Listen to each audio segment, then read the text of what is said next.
Hello everyone, आप सभी का स्वागत है हमारे यूट्यूब चैनल किदवाई सर में। मैं आपका टीचर मोहम्मद अली किदवाई। आज आपको मैथ के चैप्टर परसेंटेज पढ़ाऊंगा। आज के इस वीडियो में मैं आपको परसेंटेज के वो क्वेश्चन को समझाऊंगा जो परीक्षा में फेल पास पर आधारित होंगे। तो चलिए इस वीडियो को स्टार्ट करते हैं। वीडियो को स्टार्ट करने से पहले आप हमारे इस वीडियो क्वालिटी को हाई डाटा पे सेट कर दीजिए और आप अगर हमारे चैनल पर नए हैं तो चैनल को सब्सक्राइब कीजिएगा और बेल वाला घंटा जरूर बजा दीजिएगा जिससे आपको आने वाली वीडियो का नोटिफिकेशन मिलता रहे। अब ये देखिएगा, इसमें परीक्षा में फेल पास पर आधारित प्रश्न है, उस पे जो रूल लगता है वो हमने आपको समझाया इसमें। तो अगर आपसे क्वेश्चन में कहा जाएगा कि परीक्षा का पूर्णांक निकालिए, कितने नंबर का एग्जाम हुआ था, टोटल नंबर कितने का एग्जाम हुआ था, वो आपसे निकालने के लिए कहा जाएगा क्वेश्चन में, तो आपका ये वाला फॉर्मूला लगेगा।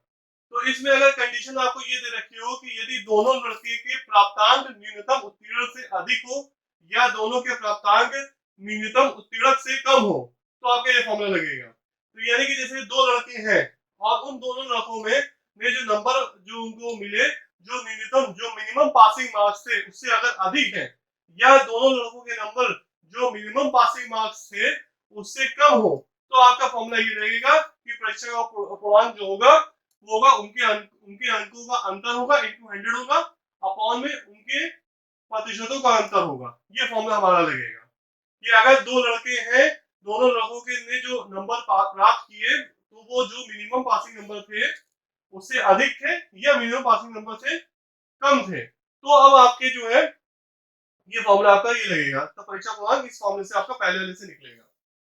सेकंड कंडीशन दे रखी है, यदि एक लड़के का प्राप्तांक न्यूनतम उत्तीर्ण से अधिक हो और एक लड़के के प्राप्तांक न्यूनतम उत्तीर्ण से कम हो, तब आपका फॉर्मूला ये लगेगा। अगर दो लड़के, एक ने मिनिमम पासिंग नंबर से ज्यादा स्कोर किया है और दूसरे लड़के ने मिनिमम पासिंग नंबर से कम स्कोर किया है, तब आपका ये फॉर्मूला लगेगा। परीक्षा का जो पूर्णांक होगा, जो टोटल नंबर का जितना का एग्जाम होगा उसको निकालने के लिए वो होगा आपका उनके अंकों का योग हो जाएगा, दोनों के अंकों का योग हो जाएगा, इंटू 100 कर देंगे, अपॉन उनके प्रतिशतों का अंतर हो जाएगा। तो इस फॉर्मूले से हम परीक्षा का पूर्णांक निकालते हैं। ये डायरेक्ट फॉर्मूले पे बेस करके हम निकाल सकते हैं। इसको आप नोट कर लीजिएगा। अब ये वाला क्वेश्चन देखिएगा, इसमें क्या रखा है कि किसी परीक्षा में एक लड़का 40% तथा दूसरा लड़का 45% अंक प्राप्त करता है। दोनों लड़के उत्तीर्ण होने के लिए आवश्यक न्यूनतम अंक से 35 और 60 अंक अधिक पाते हैं, तो परीक्षा का पूर्णांक ज्ञात करें। तो अब देखिएगा, दोनों जो लड़के हैं वो उत्तीर्ण होने के लिए जो आवश्यक न्यूनतम अंक है उससे 35 और 60 अधिक पा रहे हैं। तो दोनों लड़के अधिक पा रहे हैं तो पहला वाला रूल आपका फॉलो होगा। तो पहला वाला रूल ये था कि यदि अगर दोनों लड़के जो मिनिमम पासिंग नंबर है उससे अधिक पाए या दोनों लड़के मिनिमम पासिंग नंबर से कम पाए, तो आपका ये फॉर्मूला लगता था।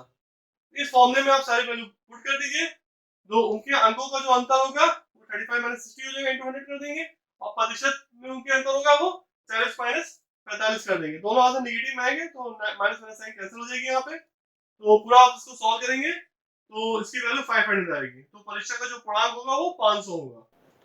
अब ये वाला क्वेश्चन देखेंगे, इसमें क्या रखा है कि एक परीक्षा में राम 30% अंक प्राप्त करके 30 अंकों से फेल हो जाता है, जबकि श्याम 25% अंक प्राप्त करके 80 अंकों से फेल हो जाता है। तो परीक्षा का पूर्णांक ज्ञान करें। तो अब इसमें भी दोनों जो छात्र हैं वो मिनिमम पासिंग नंबर से कम के नंबर आ रहे हैं, ठीक है। तो ये परीक्षा का पूर्णांक का ये वाला फॉर्मूला आपका लगेगा, ठीक है।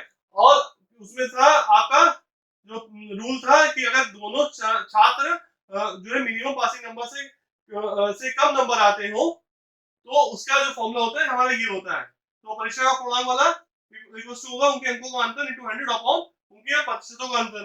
तो उनके अंकों का जो अंतर है वो 30 माइनस 80 हो जाएगा, इंटू 100 कर देंगे, अपॉन प्रतिशत का अंतर जो था वो 30 माइनस 25 हो जाएगा। तो यहाँ पे माइनस माइनस का साइन कैंसिल हो जाएगा, आपका जो परीक्षा का पूर्णांक आएगा वो 1000 आएगा।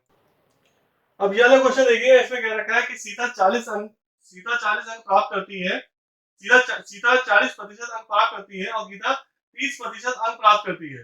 सीता के प्राप्तांक पास होने के लिए आवश्यक न्यूनतम अंक से 56 अधिक है और गीता के प्राप्तांक 24 कम है, तो परीक्षा का पूर्णांक ज्ञान करें। तो इसमें देखिएगा, जो सीता है वो 40% अंक प्राप्त कर रही है और गीता 30% अंक प्राप्त कर रही है। और सीता के जो प्राप्तांक है, जो सीता ने जितने नंबर मिले हैं उसको वो पासिंग नंबर से 56 अधिक है, और गीता के जो जो नंबर मिले हैं वो पासिंग नंबर से 24 कम है। तो अब इसमें सेकंड वाला रूल लग रहा है कि यदि एक लड़का जो मिनिमम पासिंग नंबर से ज्यादा नंबर पाता है और एक लड़का मिनिमम पासिंग नंबर से कम नंबर पाता है, तो आपका फॉर्मूला ये लगता था। तो इसी फॉर्मूले को हम लगा के डायरेक्ट लगा देंगे कि उनके अंकों का योग हो जाएगा इंटू 100 अपॉन उनके प्रतिशतों का अंतर। तो अंकों का योग जो हो जाएगा 56 प्लस 24 हो जाएगा, इंटू 100 कर देंगे अपॉन उनके प्रतिशतों का अंतर कर देंगे। तो यहाँ पे सारी वैल्यू पुट करके हम निकाल लेंगे, तो परीक्षा का जो पूर्णांक आएगा वो 800 नंबर का होगा।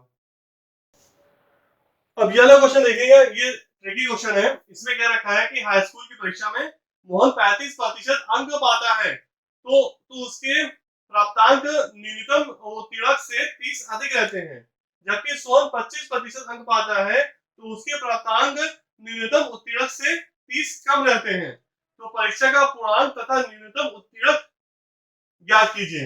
यानी कि एक परीक्षा हुई है जिसमें मोहन को 35% अंक मिलते हैं और वो मिनिमम जो पासिंग नंबर था, जो न्यूनतम उत्तीर्णक था, उससे 30 अधिक पाता है, जबकि सोहन जो है वो 25% अंक पाता है और जो मिनिमम पासिंग नंबर था उससे 30 कम रहते हैं। तो अब हमसे कहा गया है कि परीक्षा का पूर्णांक यानी कि जितने नंबर का एग्जाम हुआ था, तो टोटल जो मार्क्स का एग्जाम होता है वो हमको निकालना है और मिनिमम पासिंग नंबर निकालना है, न्यूनतम उत्तीर्ण निकालना है। तो अब यहाँ पे जो आपका सेकंड वाला रूल था वो फॉलो होगा। अगर दो लड़के हैं, अगर एक लड़का मिनिमम नंबर से न्यूनतम उत्तीर्ण से अधिक अंक पाता है और दूसरा लड़का न्यूनतम उत्तीर्ण से कम नंबर पाता है, तो उस कंडीशन में जो हमारा फॉर्मूला होता था वो ये होता था। तो यही फॉर्मूला हम लगा देंगे। तो इसमें क्या है, परीक्षा का पूर्णांक का फॉर्मूला है उनके अंकों का योग इंटू 100 अपॉन उनके प्रतिशतों का अंतर होता है। तो अब यहाँ पे अंकों का जो योग है वो हम कर लेंगे, 30 प्लस 30 हो जाएगा और नीचे उनके प्रतिशतों का अंतर करके हम इसको पूरा सॉल्व कर लेंगे। तो जो परीक्षा का पूर्णांक निकलेगा वो हमारा 600 आएगा। ठीक है, अब देखिएगा मिनिमम पासिंग नंबर हमको निकालना है, न्यूनतम उत्तीर्णक निकालना है। तो अब यहाँ पे हमको ये दे रखा है कि जो मोहन है वो मिनिमम जो आपका पासिंग नंबर था, न्यूनतम उत्तीर्ण था, उससे 30 अधिक पाता है। तो अगर हम मोहन का कितना नंबर है वो हम निकाल लें, मोहन ने कितना नंबर स्कोर किया है वो निकाल लें और उसमें से अगर हम 30 माइनस कर ले तो हमें मिनिमम पासिंग नंबर निकल के आ जाएगा। तो अब न्यूनतम उत्तीर्ण निकालने के लिए मोहन का प्राप्तांक माइनस हम 30 कर देंगे। तो मोहन कितना पाया है, 35% पाया है, 35% पाया। तो 35% जो टोटल मार्क्स थे उसका पाया था, 600 का पाया था। तो 600 इंटू 35% कर देंगे। तो यहाँ से मोहन के नंबर निकले, उसमें से हमने 30 माइनस कर दिया, तो हमें मिनिमम पासिंग नंबर निकल के आ गया। इस तरह से इसको यहाँ पे सॉल्व किया गया है। इसको नोट कर लीजिएगा। अब ये वाला क्वेश्चन देखिएगा, इसमें कह रहा है कि एक परीक्षा में 78% लड़के उत्तीर्ण हुए, यदि 110 लड़के अनुत्तीर्ण हुए हो तो ज्ञात कीजिए कि परीक्षा में कुल कितने लड़के सम्मिलित हुए थे। तो आपको ये दे रखा है कि एक परीक्षा में 78 बच्चे जो है वो उत्तीर्ण हुए, पास हुए हैं और 110 लड़के जो है वो टोटल फेल हो चुके हैं। तो अब आपको ये निकालना है कि कुल कितने लड़के जो थे उन्होंने एग्जाम दिया था। तो अब देखिएगा उत्तीर्ण का परसेंटेज हमको दे रखा है 78%, तो हम अनुत्तीर्ण का परसेंटेज निकाल लेंगे। अनुत्तीर्ण का परसेंटेज निकालने के लिए हम 100 माइनस 78 कर देंगे, यानी कि 22% आएगा। तो अब हमको यहाँ पे संख्या दे रखी है, जो जो जो 110 लड़के हैं वो अनुत्तीर्ण हुए हैं। तो कुल लड़कों की संख्या का जो 22% होगा वो 110 के बराबर होगा, क्योंकि टोटल का हमारा टोटल जो जितने स्टूडेंट थे जिन्होंने एग्जाम दिया उसका 22% जो होगा वो उत्तीर्ण है और उसकी वैल्यू जो है 110 हमको दे रखी है। तो यहाँ से हमने ये रिलेशन बना लिया। तो यह इसको पूरा फिर सॉल्व कर लेंगे। कुल लड़कों की जो संख्या होगी वो 100 कुल लड़कों की जो संख्या होगी वहां पे इसको क्रॉस मल्टीप्लाई करके उसको सॉल्व कर लेंगे, तो कुल लड़कों की संख्या हमारी 500 आएगी।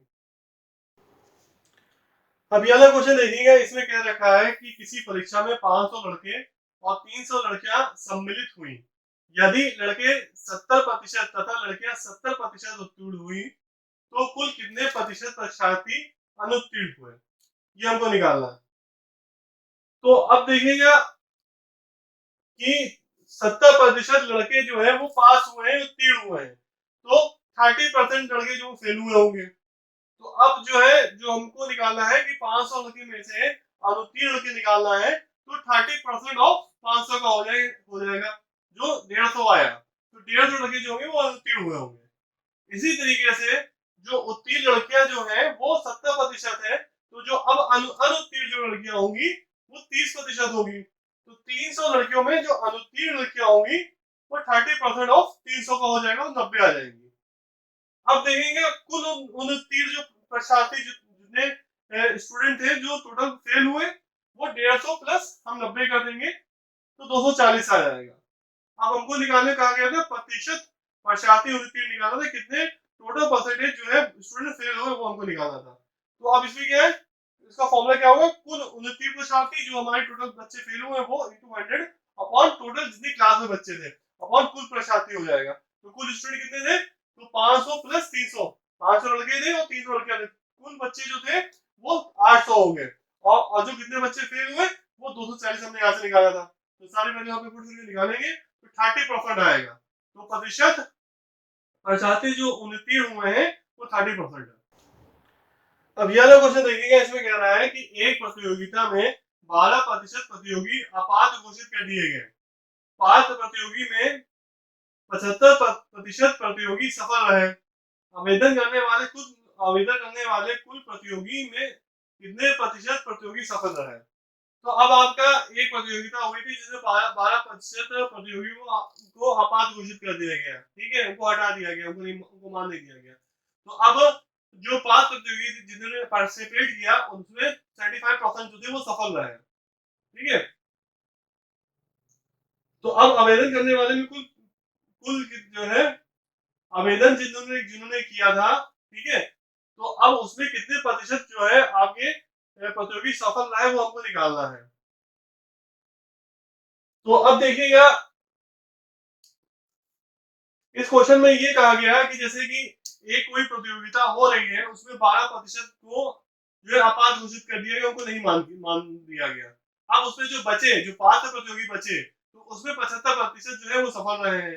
तो अब हमको ये निकालना है कि जितने कुल प्रतियोगिता ने किया था उसमें कितने प्रतिशत प्रतियोगी सफल रहे हैं, ये हमको निकालना है।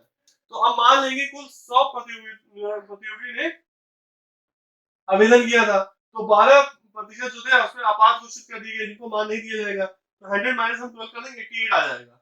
अब जो ये पात्र प्रतियोगी है वो 88 है।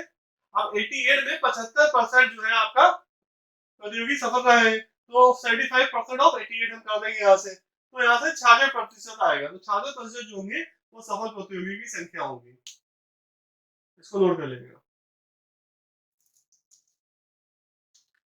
Thank you for watching this video. आप हमारे चैनल को सब्सक्राइब करें जिससे आपको आने वाली वीडियो मिलते रहे। इसके बाद भी हम प्रतिशत में कुछ आपको और भी क्वेश्चन लगवाएंगे, तो हमारे चैनल को सब्सक्राइब करें, बेल वाला घंटा बजा दें जिससे आपको आने वाली वीडियो का नोटिफिकेशन मिलता रहे। Thank you for watching this video.